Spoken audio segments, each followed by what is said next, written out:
masing-masing. Berdoa dimulai.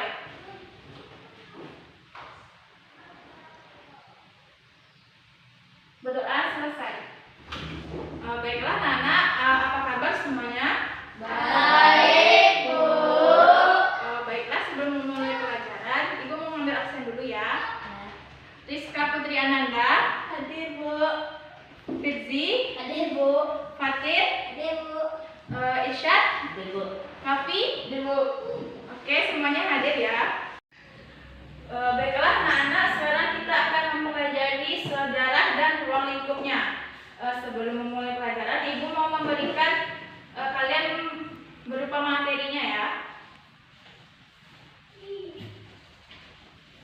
Satu berdua ya, karena Ibu kekurangan kertasnya untuk ngeprint.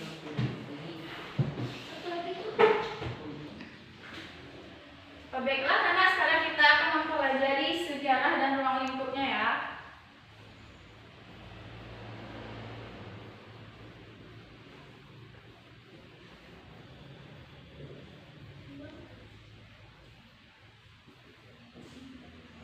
Nah, apakah anak-anak semua di sini sudah pernah mendengar sejarah? Sudah. Sudah ya. Sejarah itu berasal dari bahasa Arab, yaitu syajaratun.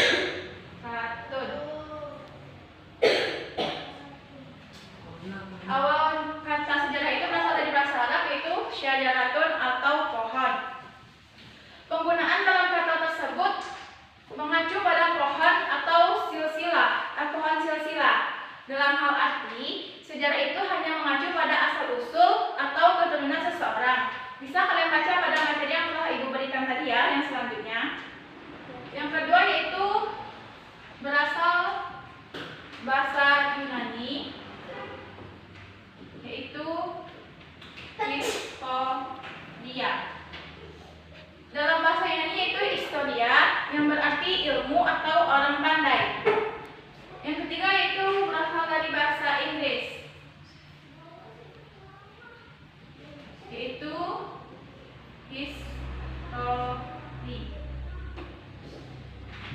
historia. Historia itu masa lampau umat manusia. Dalam bahasa Jerman ada ya tambahannya dalam bahasa Jerman, yaitu Geschichte, yaitu sesuatu yang telah terjadi. Nah, Ibu mau bertanya kepada anak-anak semua ya. Apa tadi bahasa Arabnya dari sejarah? Siapa yang bisa tunjuk tangan? Baik, kepada Rizka. Pohon. Pohon atau Syajaratun. yang berarti pohon silsilah ya.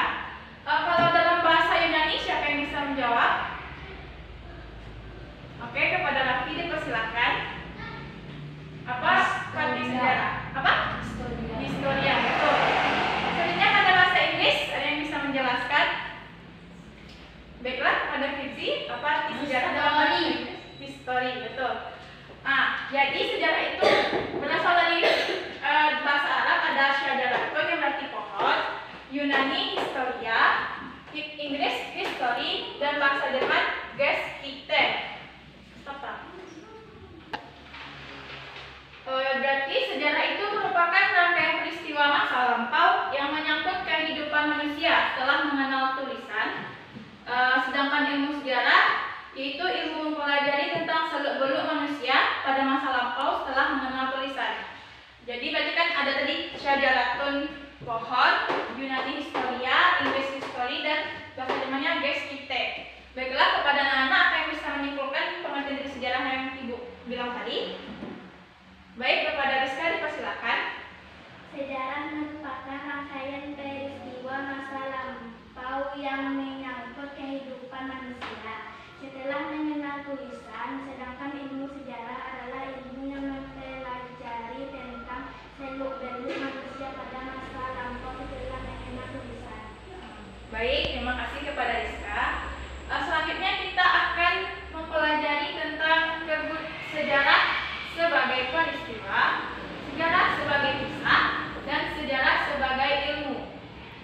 Serta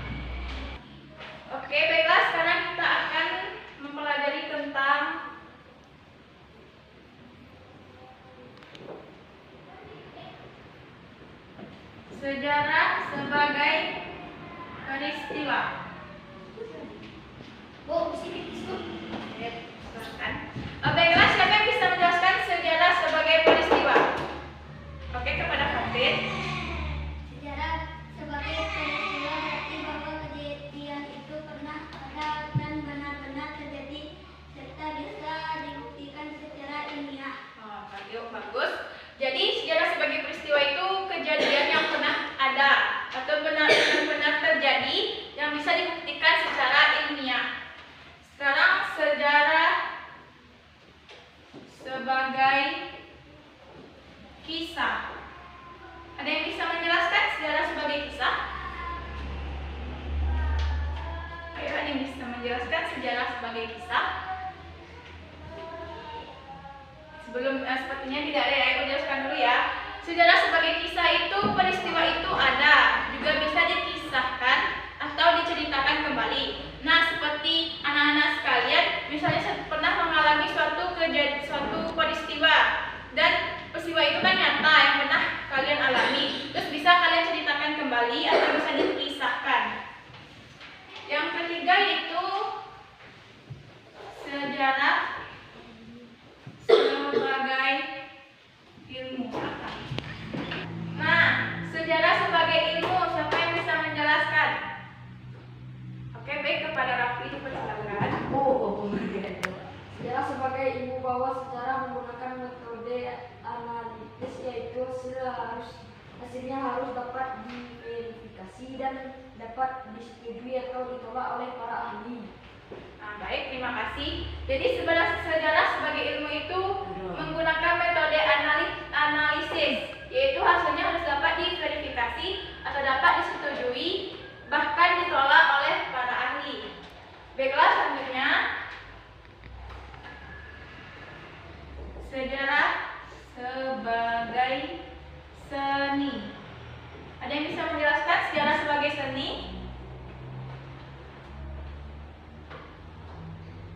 Oke, kepada Fatin lagi, dipersilakan. Sementara sejarah sebagai seni mengandung arti bahwa dalam penyajian dari hasil penyelidikan itu disusun dalam suatu rangka tertentu sehingga dapat menarik perhatian orang dan dapat mempengaruhi sikap jiwanya. Baik, terima kasih. Yang seperti yang dikatakan Fatin tadi, sejarah sebagai seni itu mengandung arti bahwa penyajian dari hasil penyelidikan itu disusun dalam suatu rangka tertentu sehingga dapat menarik perhatian orang dan dapat mempengaruhi sikap jiwanya. Jadi, keempat ini itu kalau sejarah sebagai peristiwa itu benar-benar terjadi, bisa dibuktikan secara ilmiah. Sejarah sebagai kisah itu bisa diceritakan. Seperti pengalaman-pengalaman Ananda, misalnya pernah mengalami suatu peristiwa yang mengejutkan, misalnya ya. Terus anak-anak semua bercerita kepada temannya, jadi bisa dikatakan sebagai sejarah. Selanjutnya itu sejarah sebagai ilmu. Sebagai ilmu ini menggunakan metode analitis, yaitu hasilnya dapat diverifikasi, bisa diterima, bahkan ditolak oleh para ahli. Selanjutnya sejarah sebagai seni, yaitu dapat menarik perhatian orang dan dapat mempengaruhi sikap jiwanya. Oke, baiklah anak-anak, kita sekarang masuk ke periodisasi dan kronologi.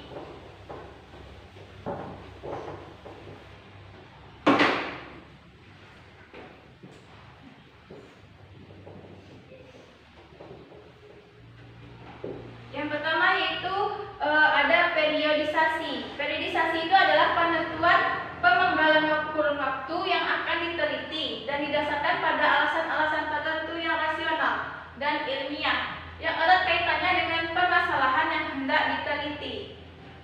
Periodisasi sejarah Indonesia itu ada 3 ya. Yang pertama, zaman prasejarah. Pada zaman prasejarah ini membicarakan kehidupan manusia purba sebelum adanya tulisan. Ada yang pernah mendengar manusia purba? Sudah ada yang pernah mendengar? Sudah ya. Yang kedua ada zaman kuno. Pada zaman kuno ini membicarakan masa perkembangan agama dan kebudayaan Hindu dan Buddha. Yang ketiga ada zaman apa? Zaman modern. Zaman modern ini berlangsung sejak masa perkembangan Islam di Indonesia. Selanjutnya ada kronologi.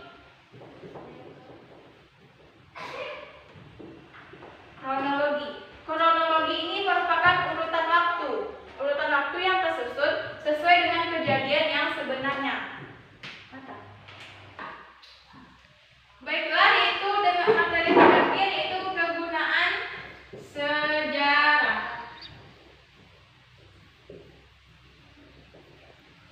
Yang pertama ada apa? Rekreatif. Rekreatif itu membaca atau mempelajari sejarah. Kita seolah-olah dibawa berpetualang menembus dimensi, ruang, dan waktu. Yang kedua ada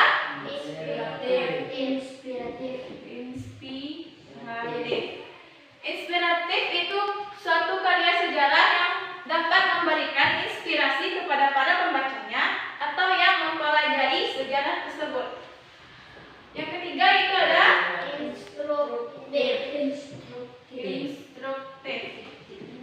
Instruktif itu bermaksud memberikan pelajaran mengenai suatu keterampilan atau pengetahuan tertentu, misalnya pengetahuan tentang taktik perang. Yang keempat,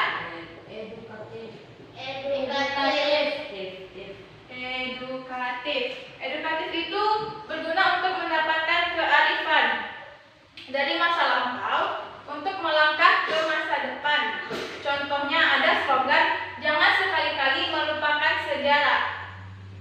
Baiklah, dari materi-materi tersebut, Ibu ingin bertanya kepada anak-anak ya, siapa yang bisa menjawab?